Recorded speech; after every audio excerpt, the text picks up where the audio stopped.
संगी युवक का होली खेल। घर वालों को मारने के लिए 2 महीने से कर रहा था प्लानिंग। यहाँ तक कि गूगल पर सर्च भी किया कि परिवार को मारने पर स्वर्ग मिलेगा या नर्क। आज हम क्राइम की कहानी में एक ऐसी अजीब मर्डर स्टोरी बताने जा रहे हैं जहाँ एक संगी आदमी ने अपने घर के सभी लोगों को मारने के लिए पहले गूगल पर कुछ सर्च किया, कई क्राइम सीरीज देखी, फिर दे दी ऐसी खौफनाक मौत जिसे जानकर आप भी दहल उठेंगे। ये कहानी है जोधपुर के रहने वाले शंकर लाल किसान की, जिसने 3 नवंबर को अपने माता पिता और 2 बेटों का बड़ी बेरहमी से मर्डर करने के बाद खुदकुशी कर ली। शंकर लाल सितंबर से ही प्लानिंग कर रहा था परिवार को कैसे मारना है। पुलिस ने शंकर लाल की मोबाइल की हिस्ट्री खंगाली तो उनके होश उड़ गए।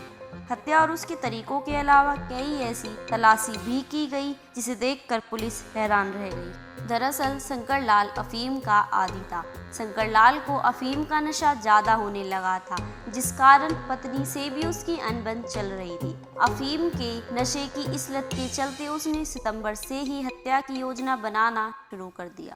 उसने क्राइम पेट्रोल और सावधान इंडिया की क्राइम सीरीज देखना शुरू किया। सितंबर और अक्टूबर में गूगल पर मर्डर की प्लानिंग, नींद की गोलियां और जहर को लेकर भी कई बार सर्च किया गया। उसने परिवार को मारने का पूरा प्लान बना लिया था, कैसे नींद की गोलियां देनी हैं और कब जहर देना है। प्लान करते वक्त शंकर लाल ने सर्च किया था कि सबसे अच्छी नींद की टैबलेट कौन सी है और सबसे अच्छा जहर कौन सा होगा। उसे ये तो पता था कि पत्नी को नहीं मारना है, अब उसे इस बात की चिंता थी उसके मरने के बाद पत्नी अपना गुजारा कैसे करेगी, जिसके लिए वह पति की मौत के बाद विधवाओं के लिए चलने वाली योजनाओं की जानकारी जुटाने लगता है। उसके साथ ही वह सर्च करता है कि परिवार की मौत के बाद सरकार क्या आर्थिक सहायता देती है। उसके साथ ही उसके मरने के बाद पत्नी को विधवा पेंशन योजना के तहत कितने रुपए मिलेंगे। शंकर लाल ने 14 सितंबर से क्राइम सीरीज देखना शुरू किया। दिन के शुरू होते ही वह खेत में जाकर ये सीरीज देखा करता था, फिर मर्डर के आइडिया इन सीरीज के जरिए लेता और उसके बाद वह अपना प्लान बनाता रहता। पानी की टंकी में जहर मिलाना और नींद की गोलियां देना इसी प्लान का हिस्सा थी। मर्डर के 2 दिन पहले से देने लगा था नींद की गोलियां।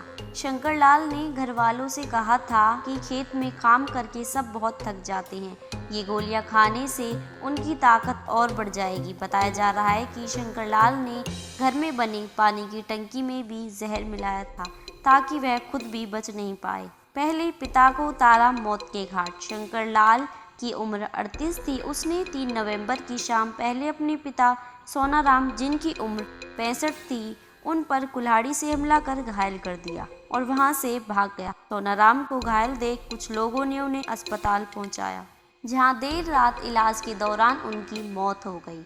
उसके बाद शंकर लाल घर जाता है, जहां उसने घर में बाकी परिजनों के खाने में नींद की गोलियां मिला दी थी।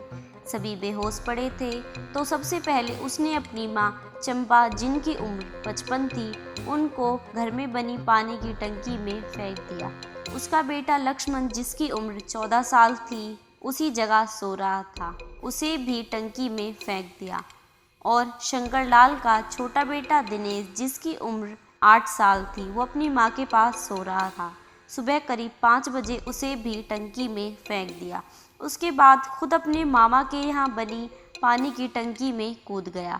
दोस्तों, अगर आप इस चैनल पे नए हैं तो चैनल को सब्सक्राइब कर दें, साथ ही लाइक, शेयर और कमेंट करना ना भूलें। मिलते हैं नई वीडियो के साथ। जय हिंद, जय भारत।